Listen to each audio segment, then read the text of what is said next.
Well, hello everybody, and welcome to today's Digital Water Expert session hosted by Trinnex. Today we're going to be talking about data-driven sewer management. With you today is myself, Steve Drangsholt, and Varun, you want to introduce yourself? Yeah, Varun Srinivasan. Yeah, so just little housekeeping items. This session is being recorded and you'll get a copy of the recording following the session. We encourage you to engage with us and the fellow attendees through the chat. We'd love to understand where you, the audience, are at in your digital water journey, and that's a big reason we're starting to host these expert sessions. And when we want to build a community through providing practical viewpoints, innovation tips, and give you a chance to get some of your questions answered as well. You can ask questions either in the Q&A function on the panel or in the chat, and we'll work to answer those as we go through the webinar here. And we may not get to all the questions, but go ahead and ask them anyways, and we'll do our best to respond to those and then follow up afterwards if we don't get to everything. So a little bit about me. I've spent the first 10 years of my career working on wet weather issues in the Seattle area, in that building right there that's shown. There's a few bigger buildings now in Seattle, but at the time it was pretty tall and about the second tallest one. I worked on both the CSO program and CMOM programs. And in Seattle, our goal was to protect the public health and the environment and keep Seattle the best place to live by being stewards of our public investments in infrastructure. And so we assessed, cleaned, and rehabilitated our collection system in order to keep it a great place to live. A lot of our analysis that we were able to do was really post problems, things like flooding or overflows and visual observation. And even though we had lots of meters within the system and could see some of the data in near real time, we couldn't really anticipate what was coming very well.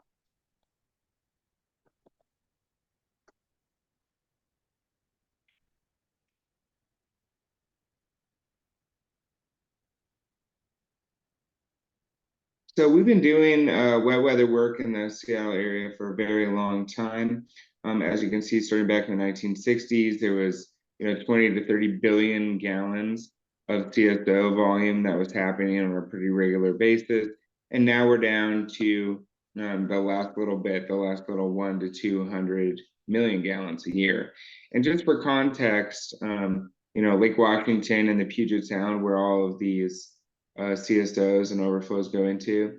The Lake Washington is about 182 billion gallons, and the Puget Sound is about 110 cubic kilometers. So we're talking about massive, massive water bodies with very, very small volumes of overflows. And now that we're at the end of this, the projects to resolve these last few steps are really, really expensive and have very small benefits and may only be used in events ranging from 10 to 100-year storms.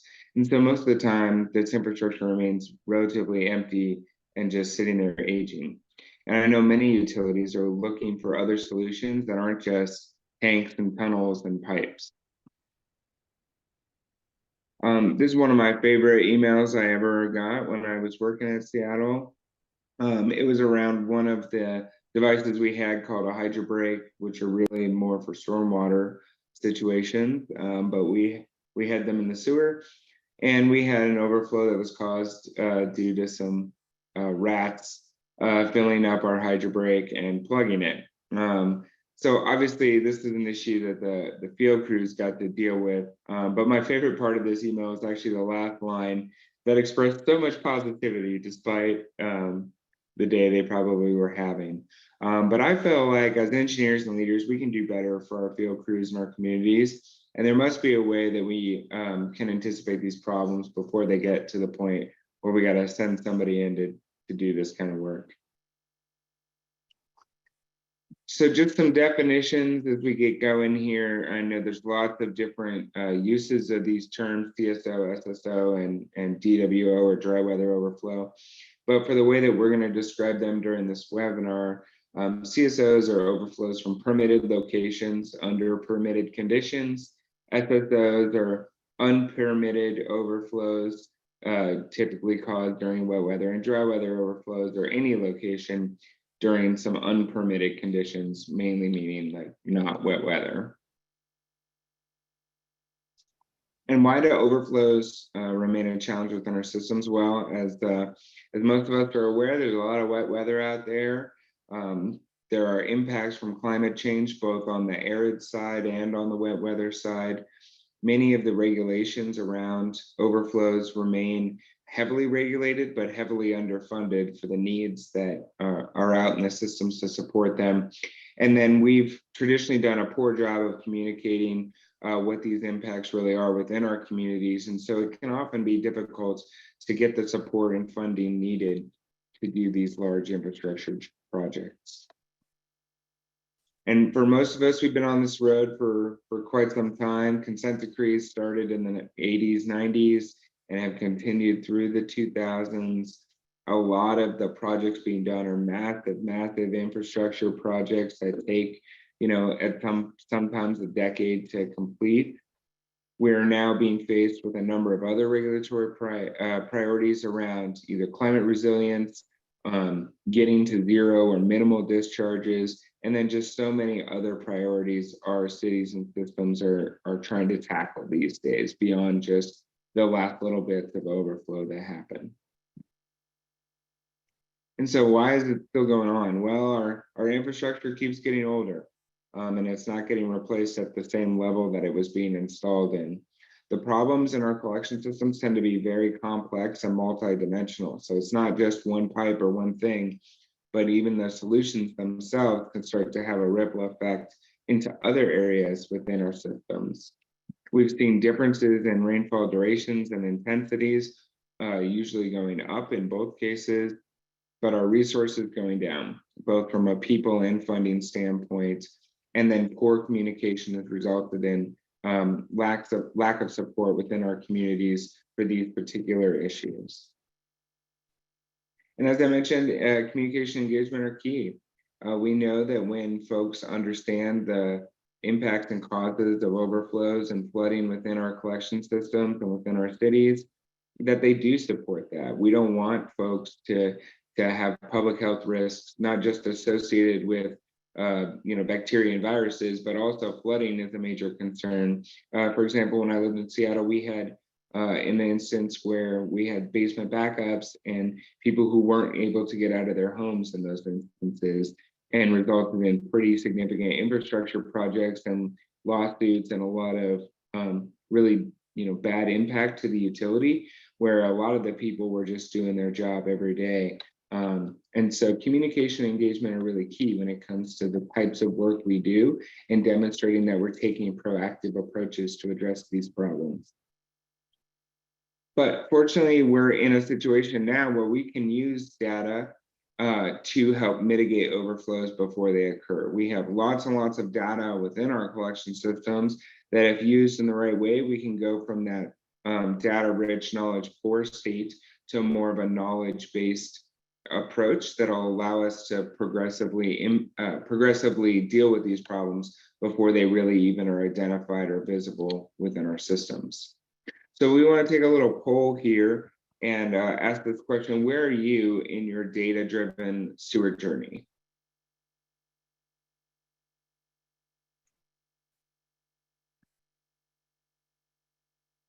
So hopefully all of you can see the poll and what's come up there.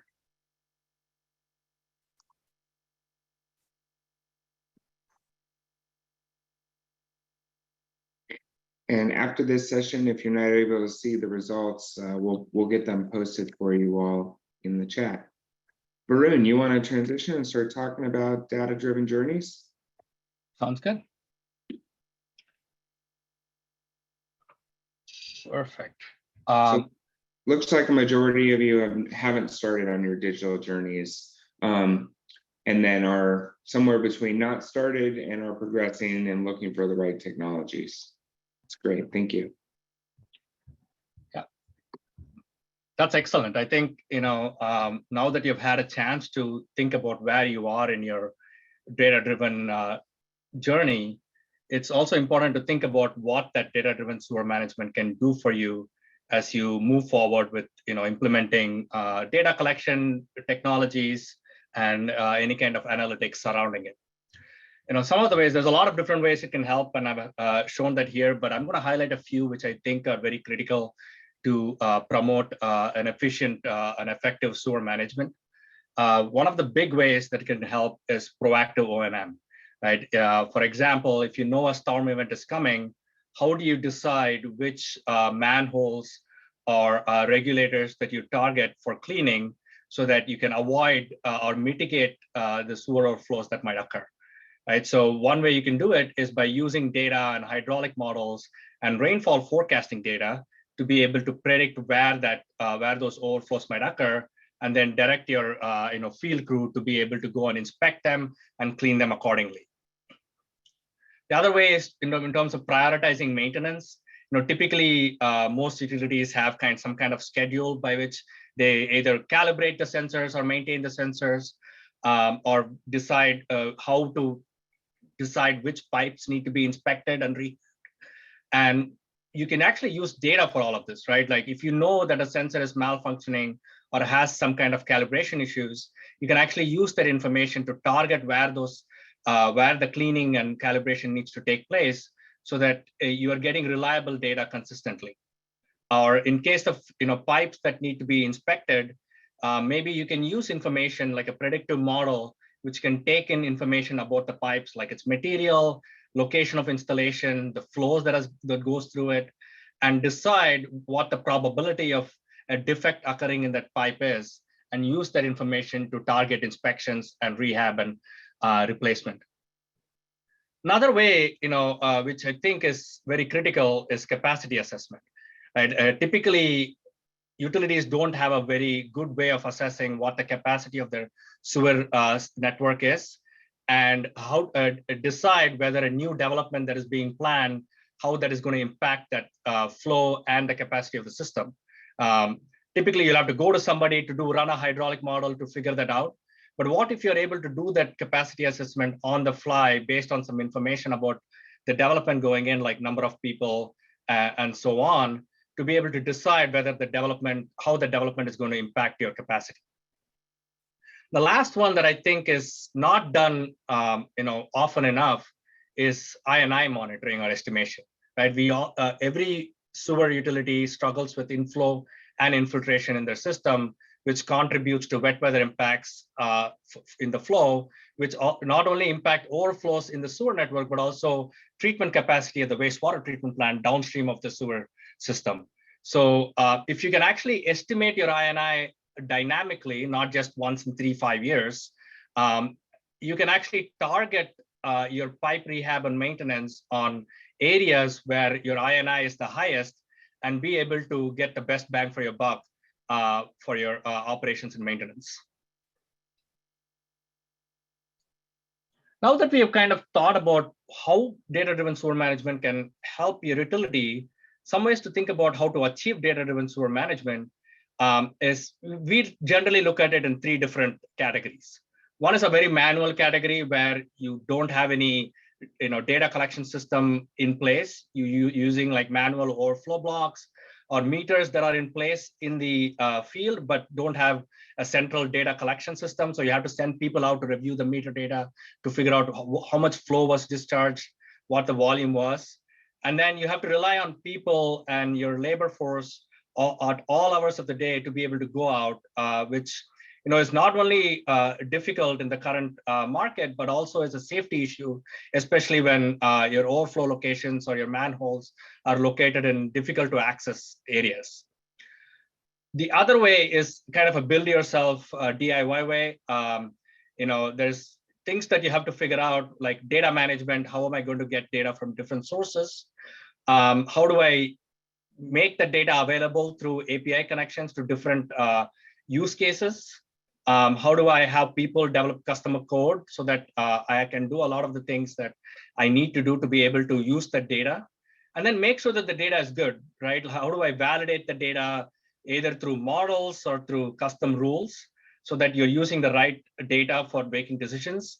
And on top of that, how do I ensure that the data is secure using, cybersecurity measures, and have a team that is able to do all of this instead of focusing on actual outcomes that in terms of serving customers, right? So it's a big task, and I know from experience that when I decide to build my own center table, it takes multiple trips to Home Depot or Lowe's and a lot of effort and iteration before I build one that is passable, but still not, looks good enough for that what I would buy from a store, right? So a better way is to use kind of a custom-built software like a digital twin software like Pipecast that can do all of this, and as a team that is working behind to ensure that all of the issues that occur and all of the things that have to be taken care of are taken care of for you. So all you have to do is focus on the outcomes and serving your customers,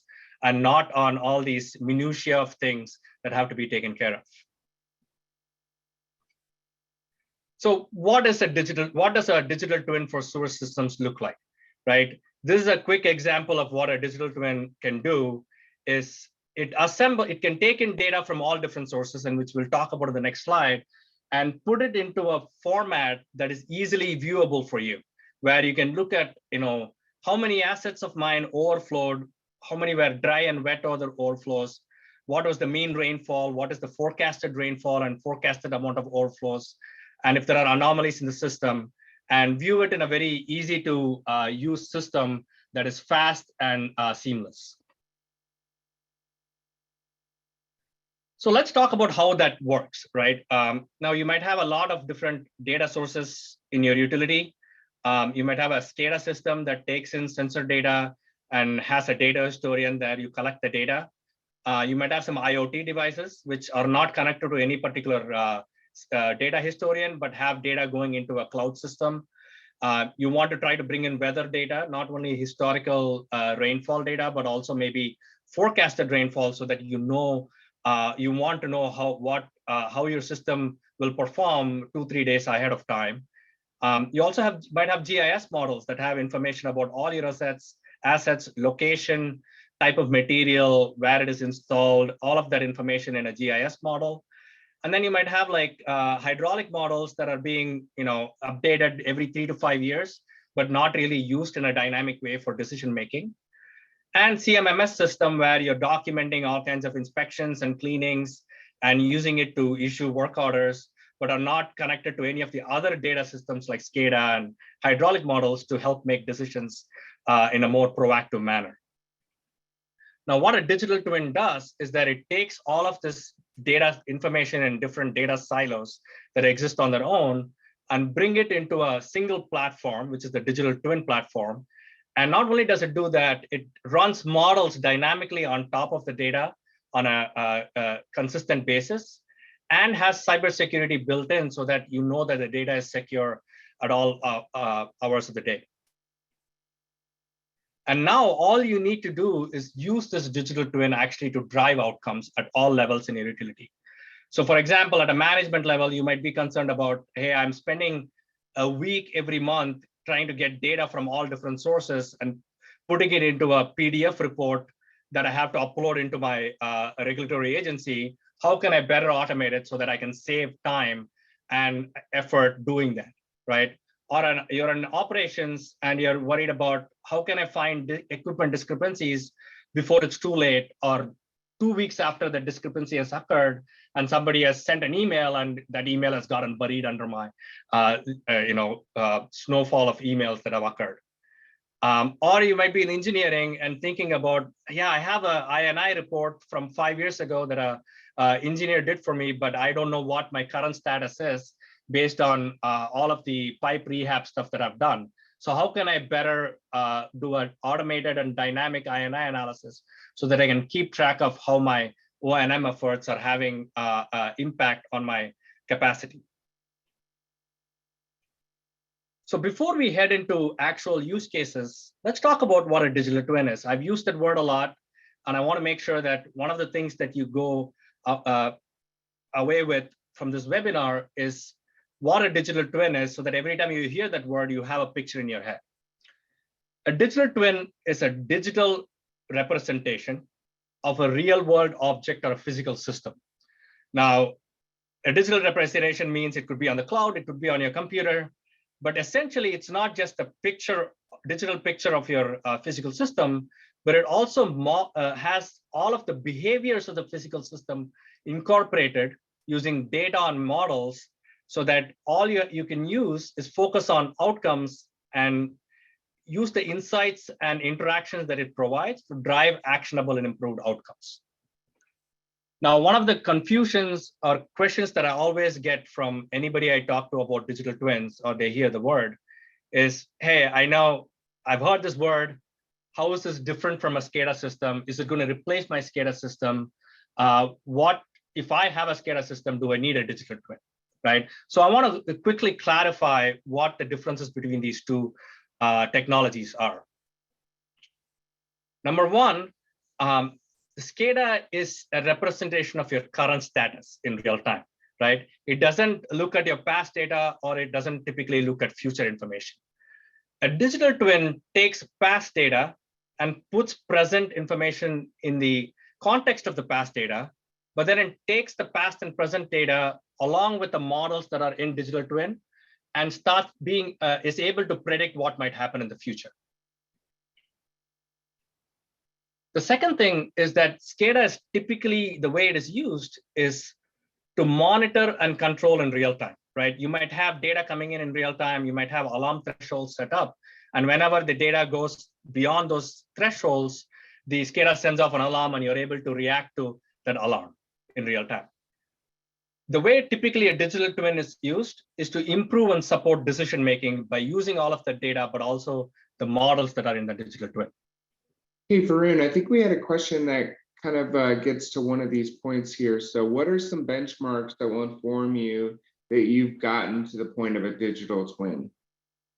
That's a good question. So I think one way to determine if you can move forward to incorporating a digital twin in your system is, I know I'm getting data in real time. I'm not able to access, people at different levels, different parts of my utility are not able to access the data seamlessly. And I'm not able to use that data to make informed decisions as to how to operate and maintain my utility. So I want to start thinking about how to take all of the data and start making better decisions. And I think if you're in that state of mind, a digital twin is a perfect tool for you, because you have the data, you just have to figure out how to better use it to drive the outcomes that you desire. Yeah, so having no data probably means you're not ready to start with digital twins, but having some level of data, maybe some level of modeling, those are kind of the initial benchmarks to get going. Absolutely, and we'll talk about towards the end of this presentation. I'm hoping to give some actionable steps that you can take and determine where you are in your digital transformation journey and how to get where you want to be. So I think that will be a great way to kind of distill all of that information into a single piece of information. Another way, we talked about modeling. Scada typically does not incorporate any kind of modeling, for example, hydraulic modeling, or any kind of advanced analytics like statistical models, machine learning, and AI. And if you're scared about machine learning and AI, we can talk about that. But it doesn't really incorporate any of that. But a digital twin typically uses one or many of those to be able to model behaviors in your system better.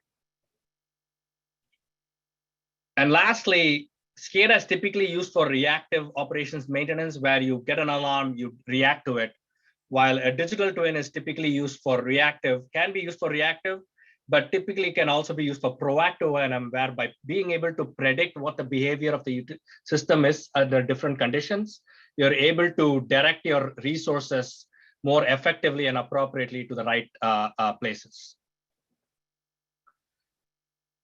I think that's a great segue to talk about a good use case. I know I've talked about a few different use cases for data-driven sewer management, but I think proactive operations and maintenance is one of the key use cases, mainly because O&M happens on a day-to-day basis, and typically it's on either it's based on a judgment basis or on kind of institutional knowledge that people that are really experienced in your, who have a lot of experience, the performance of your system are making. But important thing to remember is that, a lot of that workforce who are really experienced are going to retire. And how do we make sure that this kind of operation and maintenance is being performed effectively as new people come into the workforce? One of the big and most catastrophic, worst case scenarios for a sewer utility is a sewer pipe collapse, right? Most sewer pipe collapses are detected after the fail, which is bad enough on its own, or worse, once it becomes catastrophic and the road above it also collapses. At that point, you're not only dealing with a pipe collapse, you're dealing with a road collapse, and you have to coordinate with multiple parts of your public works department, but also deal with the public, relations nightmare that is, because let's face it, the public are not happy about any road being closed and work being performed on an ongoing basis, and they're trying to get to work and delayed by half an hour, right? Nobody ever wants that. So the example that I'm going to be talking about in the next slide kind of looks at how you can use a utility use data to predict where a sewer collapse might occur and prevented it by doing proactive O&M. Now, one of the ways this is level data that this utility was collecting across their utility, but in this particular regulator N4, and you can kind of see the diagonal curve happening at most part of this time frame. This is about over a period of 1 month, and you can also see two peaks that I've highlighted. One peak was actually a dry weather overflow. The other peak was not an overflow event, but also occurred when there was no rainfall event. And you can kind of see the rainfall data in this light blue color. And you can see both those peak events did not have any rainfall data directly associated with it. Now, typically, if it was a dry weather overflow, your Scada system might send off an alarm, right? And if it happened over a period of 2 months, you might want the first person that saw the first dry weather overflow, I think, oh, maybe this is bad data. Let's just wait and see if this happens again, right? And then the next time it happens, you might have the same person or a different person looking at it, or it's not a dry weather overflow and it's within your Scada alarm threshold, so you don't get an alert, but it's still a peak event that implies something about the performance of that particular asset, right? So you might have completely missed it, but a digital twin is capable of looking at these different peaks over a period of past data and current data and saying, hey, you have had more of these peak events anomalies occurring in the past 2 months than the previous 6 months. So you might want to send out a field crew to investigate this particular event. And that's exactly what happened here, where the utility was alerted to these anomalies. They were able to send out a field crew to inspect the regulator and the manhole, also the pipe assets upstream of it, and we're actually able to identify an impending pipe collapse that, let's face it, saved a lot of capital expenditure, headache, and also time spent doing this. And it was a big advantage to that utility. So Varun, is a digital twin supposed to replace SCADA systems or work more in parallel with SCADA systems, in your opinion? Yeah, that's a great question. I think it works in parallel to the SCADA system, because the digital twin is not looking to control your utility, right? Your SCADA might have is connected to your PLCs and control systems that are in place in your utility, and can use the data coming into the Scada system to alarm you, but also being able to do some automated control. A digital twin is meant to support decision-making like this, right? Where you are able to use this information that the digital twin provides, that this particular regulator has been having anomalies for the past 2 months, and be able to make a decision to say, let's go send out a field crew, which you wouldn't have been able to do without that information coming to you through a digital twin.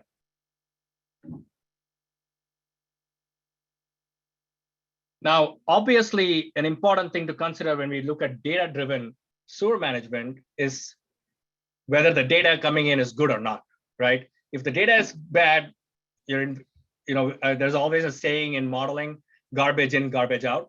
And that's very true here, right? We want to make sure the right data is going into decision-making so that you're making decisions effectively instead of chasing the false information. So there are multiple methods we look at when we think about making decisions. One, we typically use a hydraulic model if you have that available to identify anomalies and verify overflow events. We also look at building in validation rules to make sure that these are not false positives. For example, a common thing occurs is that somebody's working in the manhole cleaning it, and they bump the sensor by mistake, and it sets off a little peak. And it only happens momentarily for maybe 2 or 3 data points, but that doesn't mean that an overflow occurred, right? So the rules are set in to determine that if it happened only for a very short period of time without a rainfall event occurring, it's likely an anomaly and false data and not real data. And then we also have anomaly detection algorithms like machine learning algorithms built in to alert the user about erroneous readings and malfunctioning sensors so that he can make decisions accordingly. With that, I know we have looked at a really important use case, how a digital twin can help drive proactive O&M. We have also looked at how different validation methods can be used to validate the data that you're getting so that you make the right decisions. Let's talk about, I promised talking about the digital transformation journey and how to evaluate what you want to do next. So let's talk about that quickly. So I think before we jump here, there was one more question about, a digital twin, I think the question is a digital twin intended to be an analytical tool that works with Scada and asset management programs to help utilities? That's exactly right. It kind of brings all of that information in one place, right? Typically, your asset management information is in a CMMS data, and then you have GIS data working with CMMS data. And then separately, Scada data exists in a completely different realm. And then somebody else manages hydraulic modeling data. And we're not even talking about water quality data that you might be collecting that is going into a lab management system. So how do you bring all of that information together to drive decision making? And that's what digital twins are able to do.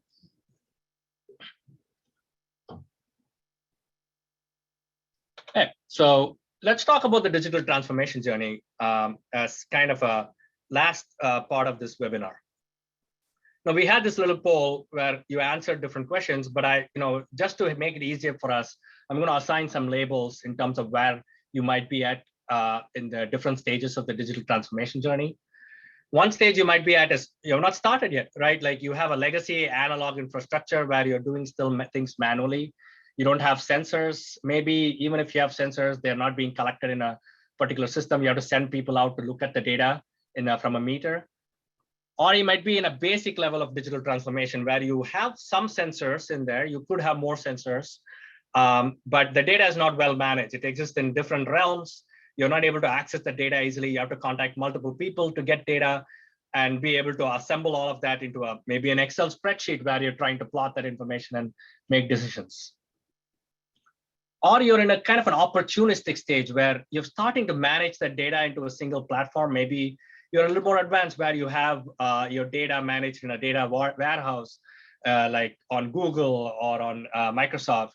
And now you're thinking about how can I make use of that data better in terms of using advanced analytics, automation, and control. Or you might be in a systematic stage, which is where like you are really advanced, you have some digital tools already incorporated, you're using some advanced analytics, and now you are thinking about how do I go about incorporating that digital strategy across every single project that my utility does moving forward and across all the different departments. So if you're at any of these steps, there's always things you can do to be at the next step or be improving, right? If you're not started and to basic, and Steve, you asked this question, you might want to start collecting data and think about, how do I collect data? Where should I put sensors and things like that? And it's not saying that you shouldn't thinking about the next step where you have to implement best practices, right? Because now they're starting to think about collecting data, let's do it the right way from the beginning, right? Start thinking about how do you implement best practices and bring all of the different information like your GIS models and your data together in one single place so that you're able to use that data more effectively as you're implementing collection of data. Or you might be, between you're at your opportunistic stage, but you're not really incorporated digital technologies across your utility. And now you're thinking about, hey, maybe I need to think about a platform that not only works on my wastewater sewer system, but also looks at, my wastewater treatment plant and says, my sewer system is predicting that this much flow might be coming into the treatment plant. Maybe I need to think about how to operate or maintain my treatment plant so that I can prepare for the upcoming storm or the high flow coming into peak flow coming into the treatment plant. So there's a lot of different ways you can do it. And hopefully this provides you a perspective of where you are at and what you can do to move forward in your digital transformation journey. Before we wrap up and go to more Q&A, I just want to quickly say that, just kind of summarize what we have learned about today, right? I think the main thing I want to take away is data is key in terms of helping manage collection systems more effectively. And digital twins are nothing but a tool to manage that and transform that data. And not only one singular piece of data, but data existing all different forms and places and into information and knowledge that you can use to drive outcomes. And then next, you can actually use data to drive proactive O&M. And we saw that how it can be used, for example, to help prevent sewer pipe collapses, for example. And then lastly, the digital transformation journey, as daunting as it might sound, can be accomplished by taking some small steps. And there's always things that you can do now to make sure that you're moving along that curve of a digital transformation journey and not stagnating where you are at. With that, please feel free to ask any questions in the Q&A panel. And also, one thing I thought that would be interesting to do is that now that you have kind of seen, we have assigned labels to different stages of the digital transformation journey. Feel free to put in the chat where you are at in your digital transformation journey and what you might want, what you're thinking of doing to move forward in the journey. And I'm going to leave this slide up so that you can use it as a reference as you think about your situation.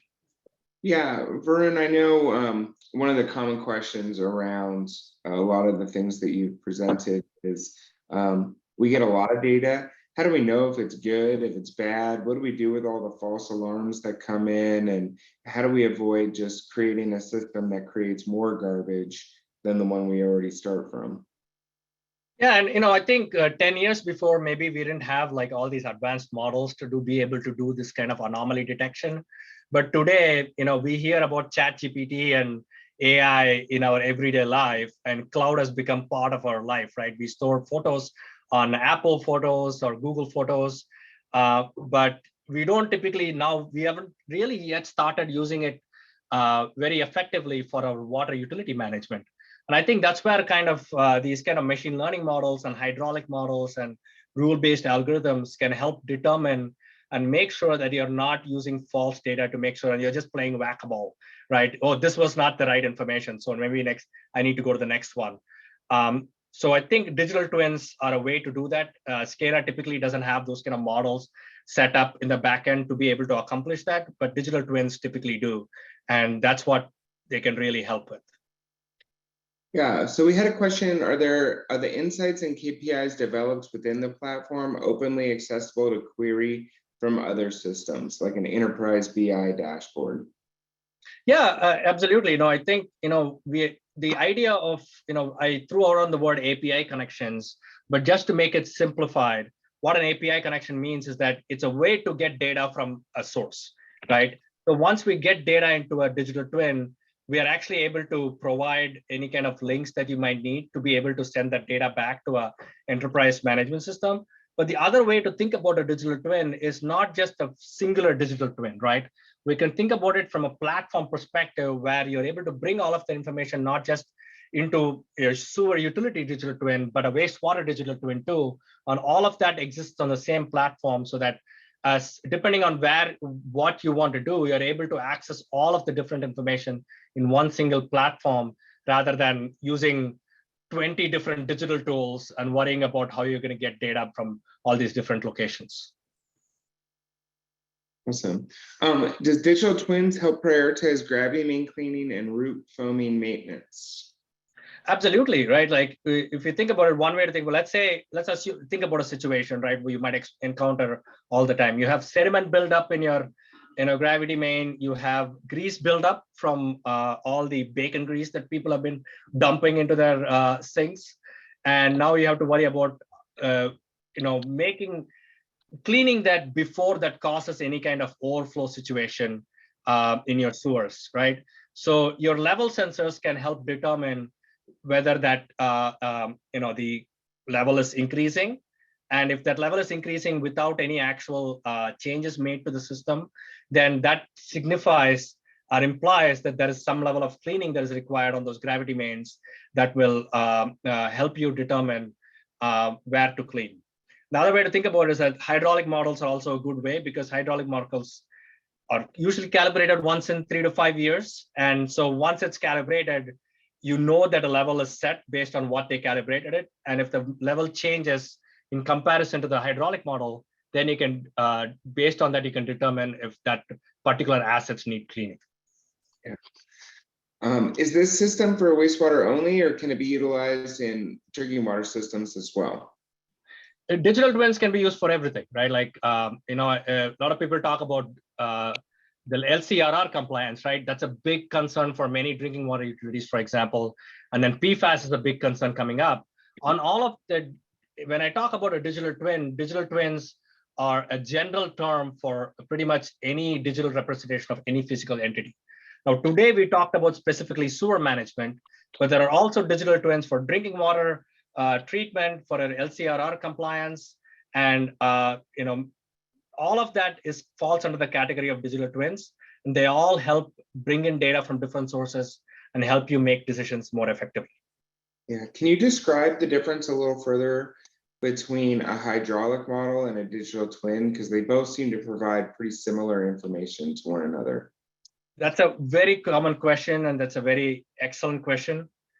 Now, hydraulic models, when you think about it, depending on where you are at your CMOM program, or how often you want to calibrate your hydraulic model, they typically are calibrated once in 3 to 5 years, right?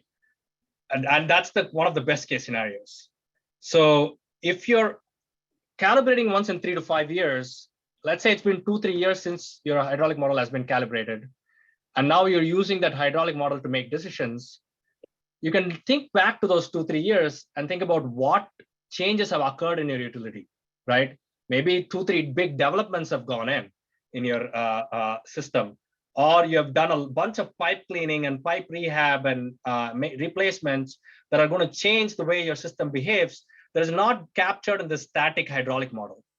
Now, what a digital twin does is not only use a hydraulic model, but it also uses sensor data to make decisions. And the sensor data that you're getting in is representative of the state of your system in real time. So it takes data not only in real time, but also past information, and is able to provide that dynamic change in decision making that you might need, which a hydraulic model, which is static, cannot provide. And I think that's one of the big differences between a hydraulic model and a digital twin. If we're starting from the very beginning, how long would an entire process of collecting data to then moving it into a single platform with a digital twin typically take? That's a good question. I think that's very subjective, right? It's I remember when I was trying to buy a house and we were looking at doing kind of a renovation, one of the contractors told me, if you have enough money and enough time, you can do anything you want, right? And I think those two factors also factor into this. So I think it's all about, how big of a system do you have? What level of monitoring that you want to start with. So you might determine that, hey, I have 4 manholes that have been really problematic for me. So maybe I want to start there, install sensors there, and then use the data to start decision making and slowly expand out to other areas in my utility. And that won't take, maybe it's a year, right? You put out a bid for sensors, somebody gets the sensors installed. And meanwhile, you're also working with a software company to install a digital twin that can directly take the data and put it into the right context. And that won't take a long time. But if you don't have a GIS model, you have a really large utility, that might take longer. So I think it's very subjective, but it can be as short of within a year, right? So I think it's all a matter of the size of the utility and how much capital you've allocated in your CIP to be able to do this kind of stuff. How does Pipecast integrate with hydraulic models? Does it run models externally and then bring the results into the platform? And does the one that you've described support EPA SWIM and Mike Urban and ICM? Yeah, so I think so it does run it externally, but it's run on a dynamic basis. So it's not on my computer, for example, and then somebody uploads the data in a real-time manner. It runs in tandem with the data coming in. So if you have real-time data coming in and there's a rainfall event, there's a model running with that to determine what that rainfall event effect on the system should be based on the model. So it's happening in tandem with your data coming in. That's the answer to the first question. And the second question in regards to what kind of models we support, we have worked with swim models typically, but we are able to support other kinds of models depending on what the capabilities of those model software is. So if you have a different kind of model, let's talk and let's figure out if that if the digital twin software able to support it, and if not, what can we do to help you be able to use the hydraulic model in a dynamic manner. But one thing I want to say is that you don't need a hydraulic model to also use a digital twin. If you have data coming in, you can start using a digital twin and work on incorporating a hydraulic model. So it's independent, and it's a matter of what level of information you're able to provide to be able to use a digital twin. Yeah, is this a SaaS or enterprise software, and what's approximate pricing related to the size of collection systems? Yeah, that's again a very subjective question, right? So I think it's a matter of just kind of getting together and talking about and knowing more about the system. So we should probably discuss pricing more from a once we learn more about the utility rather than just on a kind of an ad hoc basis. Yeah, but it is a SaaS software, not enterprise software, correct? Absolutely, yeah. It's a SaaS software, which means software as a service. What that necessarily means, if you haven't heard the term, is that instead of getting updates once in 6 months or everything, we are continuously maintaining the software and making sure all the issues with it are continuously resolved. And if you have an issue today, you can send me an email and it'll get fixed in a day or two. And that's how a service, the software as a service works. And so that's what we aim to provide using this system. Do you have any case studies or examples where Pipecast predicted SSOs prior to or during a rain event? Yeah, absolutely. As in, we have, I don't have data on the slide deck right now, but I'm happy to send that to you if you want to send me an email after the fact, after this webinar. But we have cases where hydraulic models have been used along with rainfall forecasts to be able to predict what is going to happen in all the different regulators in your system. And one thing to note is that the forecast that we get is not saying, in my city, it's going to be 1 inch of rainfall. The forecast we have has much higher resolution in terms of where that rainfall might occur. Obviously, it's still a forecast, and we know how rainfall forecasts are, but it can actually predict in different areas of your system what is the varying amount of rainfalls that might occur. How long does it take for the model to respond to dynamic changes in the sensor data? Not very long, because it's using the data dynamically to be able to adjust the hydraulic model. So we are able to take deltas between the sensor and the hydraulic model and incorporate that into a level of calibration. The one thing to note is that this is not going to be an official calibration, right? An official calibration needs flow metering data, and it should be done by an engineer so that we are able to incorporate that calibration in a more effective manner, and it's kind of bulletproof. But we're able to use the sensor data dynamically to tell differences between the hydraulic model and the sensor data in a more dynamic way. And then do you have a way that you can show more of the tool, or how could people get in touch with you to take a look at this tool later on after this webinar? Yeah, there's going to be contact information that's being provided to you after this webinar. Feel free to email. Our team is going to look at all the emails and make sure we are getting back to you with the information you requested. And we're happy to schedule a demo with you to show more of the system in kind of a real-time manner, rather than just showing you screenshots that are not as effective, but still convey the information. Are sensors that are the types of sensors you're mentioning things like smart cover or ADS monitors, or what types of sensors? What types of data are we typically bringing in? So those are two good examples of sensor information that you can bring in. Smart covers and ADS sensors are great ways. We have worked with we are working with ADS. We are already being able to connect to their API links, and we are looking to work with smart cover also in the coming months. You can also put in other sensors. For example, if you have flow metering sensors that are from a different manufacturer, or you have other types of sensors, like I know that some people want to measure H2S to measure safety levels in their sewer utilities. So you might want to bring in those kind of sensors. So all of those sensors can be brought in. Data from all of those sensors can be brought in into our system. Great. Are there any more questions? We've run through all the ones. You guys have been asking some amazing questions here. So are there any more questions you want to put in the Q&A there?